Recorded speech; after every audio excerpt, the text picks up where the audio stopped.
kabar ibu-ibu?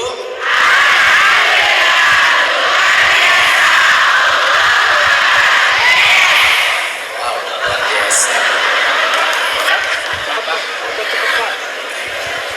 Terima kasih yang terhormat Profesor Neti Herawati, Ketua Umum Himpaudi, Ibu Gurmawirta Fasli Jalal, Penasehat Himpaudi dan Dirjen PAUD dan Dikmas, pengurus Himpaudi pusat dan daerah. Luar biasa. Sudah berapa hari di sini? Saya ada pengakuan, ibu-ibu. Saya ini guru PAUD.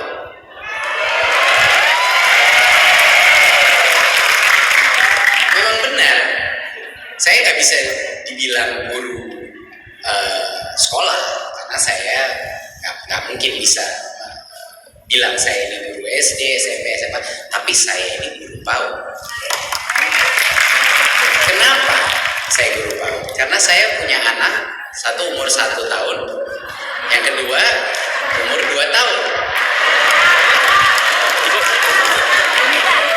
Dua-duanya perempuan. Dan setiap malam, kadang-kadang memang karena kerja nggak kesempatan, tapi hampir setiap malam saya pulang sebelum nanti keluar lagi kerja lagi. Sebelum mereka tidur, saya bacakan buku tiap malam. Apakah mereka bisa membaca? Tidak. Apakah mereka mengerti 100% apa isi bukunya atau ceritanya? Tidak juga, masih umur 2 tahun kok. Tapi mereka menyimak, mereka berinteraksi, mereka melihat gambar-gambar itu dan mendengar suara saya dan berimajinasi di otaknya. Bahkan yang 1 tahun pun fokus. Dia mendengarkan kata-kata yang mungkin dia tidak mengerti, tapi ada suatu ritme, ada suatu dinamik yang terjadi. Dan itu adalah pembelajaran. Itu yang terjadi pada saat bukan hanya guru PAUD, tapi orang tua pun berpartisipasi dalam pendidikan anak mereka. Benar nggak, Bu? Dari dulu saya suka bingung. Kenapa banyak sekali orang tua merasa bahwa pendidikan itu adalah tanggung jawabnya sekolah maupun guru saja? Ini tidak benar. Orang tua adalah guru pertama. Nah, menurut saya, dari semua jenjang guru, yang paling berjuang untuk melibatkan orang tua dalam pendidikan anaknya adalah guru PAUD.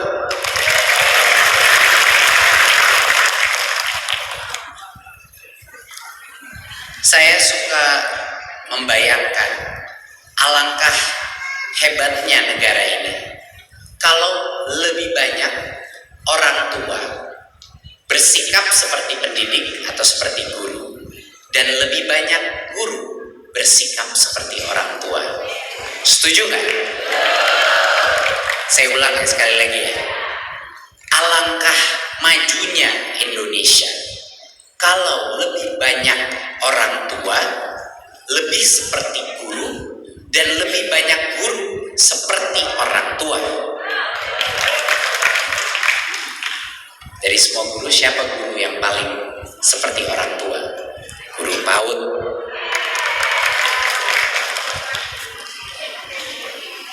Ini ada beberapa hal yang saya ingin ucapkan. Yang pertama adalah pendidikan masa dini, pendidikan PAUD itu yang punya dampak terbesar terhadap manusia. Investasi pendidikan yang baik di awal jenjang murid, yaitu di golden years itu ya, 0 sampai 5 tahun, itu yang berdampak paling besar terhadap masa depan anak itu. Itu harus diyakini, dan kami di Kemendikbud mulai meyakini ini karena research-nya sangat kuat, buktinya sangat kuat. Banyak sekali hal yang ada mispersepsi di masyarakat bahwa PAUD itu hanya untuk misalnya bermain, PAUD itu hanya tempat titipan. Ada juga grup yang mengira bahwa PAUD itu harusnya fokusnya hanya calistung saja. Dan itulah yang terpenting. Tapi kenyataannya, PAUD itu adalah tempat di mana pendidikan karakter anak itu dimulai. Itu adalah yang terpenting. Karena pendidikan karakter dan kemampuan kognitif itu tidak bisa dipisahkan, ibu-ibu. Tidak bisa dipisahkan. Kalau anak itu dibentuk dengan disiplin yang baik, dengan etika yang baik, dengan moralitas yang baik, dengan kemampuan kerukunan dengan sesama murid, dengan guru dan orang dewasa, dia bisa mempelajari semua hal di masa depannya. Satu hal yang saya tekankan, menurut saya harus lebih banyak guru-guru SD, guru-guru SMP, dan guru-guru SMA, bahkan dosen harus sering-sering datang ke PAUD.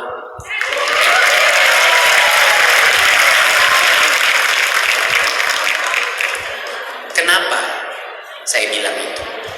Aneh kok, kenapa ke PAUD? Karena menurut saya pembelajaran pedagogi untuk menjadi guru yang baik itu paling terlihat di tingkat PAUD. Kenapa? Karena di tingkat PAUD guru itu tidak bisa menyembunyikan kompetensinya. Bener gak? Sama anak umur 4, umur 3, umur 5, ya kalau nggak didengerin ya anaknya kabur, ya kan, main-main sendiri di pojok. Kemampuan mengengage, kemampuan berinteraksi kepada anak PAUD itu suatu hal yang luar biasa sulitnya dan kompleksnya.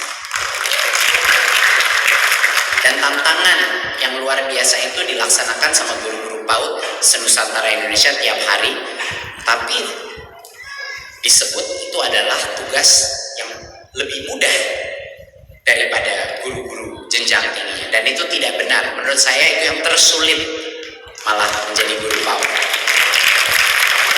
Lalu saya bilang kenapa mereka harus belajar dan masuk ke dalam kelas PAUD? Karena menurut saya banyak ilmu-ilmu dari guru PAUD yang hilang pada saat guru itu mengajar anak-anak yang sudah lebih dewasa.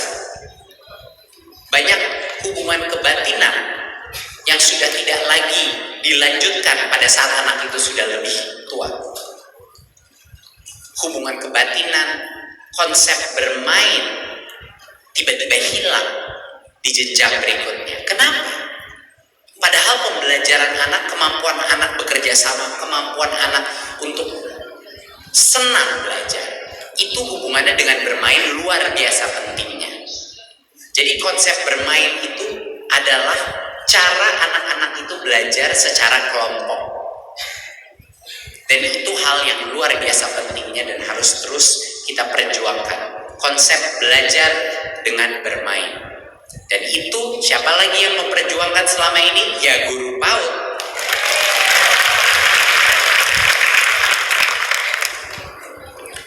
Guru PAUD bisa belajar dari guru PAUD.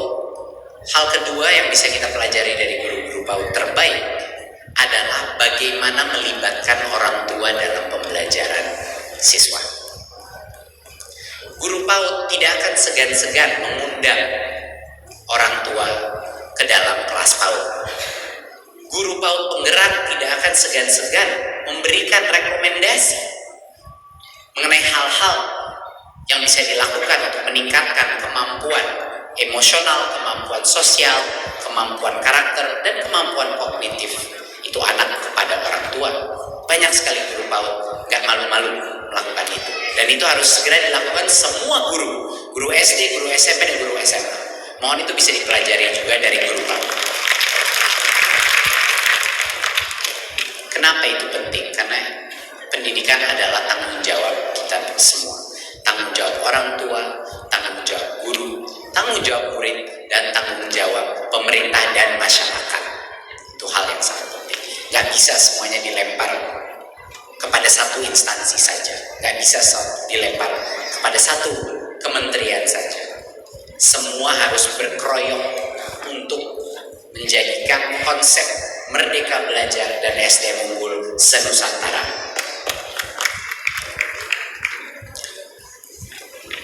Untuk yang terakhir, yang menurut saya sangat penting untuk dipelajari dari guru PAUD. Guru PAUD itu mau nggak mau harus menciptakan ekosistem atau situasi di mana anak itu berkembang secara holistik. Bukan hanya kognitif, tapi karakter. Bukan hanya intelektual, tapi juga fisik. Bukan hanya belajar sendiri, tapi belajar berkolaborasi. Bukan hanya baca-baca buku, tapi juga bermain. Konsep holistik ini yang sebenarnya di kementerian sekarang sangat cocok dengan paradigma Merdeka Belajar kita. Tapi tentunya itu tidak bisa hanya dimerdekakan saja. Saya tahu bahwa semua guru PAUD sekarang ini kesusahan. Saya tahu bahwa itu ada kesulitan. Saya tahu dari sisi status, dari sisi pembiayaan, dan berbagai macam aspek ada kesulitan-kesulitan, dan itu sudah disadari. Tapi mohon kesabarannya. Seperti yang ibu-ibu di sini tahu, kita baru mulai nih gebrakan-gebrakan pertama, ronde 1, ronde 2. Kalau kebanyakan gebrakan juga nanti mungkin saya akan dipelan-pelankan. Jadi ya mohon waktu gebrakan ini mohon ada kesabaran dari guru-guru PAUD. Tapi ya pastikan bahwa di Kementerian Pendidikan dan Kebudayaan ada keyakinan bahwa sebenarnya dampak terbesar adalah intervensi yang paling dini. Itu adalah dampak terbesar pada masa depan kita. Walaupun hasilnya pasti akan dirasakan baru 10-15 tahun ke depan. Terima kasih ibu-ibu guru PAUD untuk perjuangan Anda. Mohon berikan pelajaran dan inspirasi para guru-guru di jenjang yang lebih tinggi.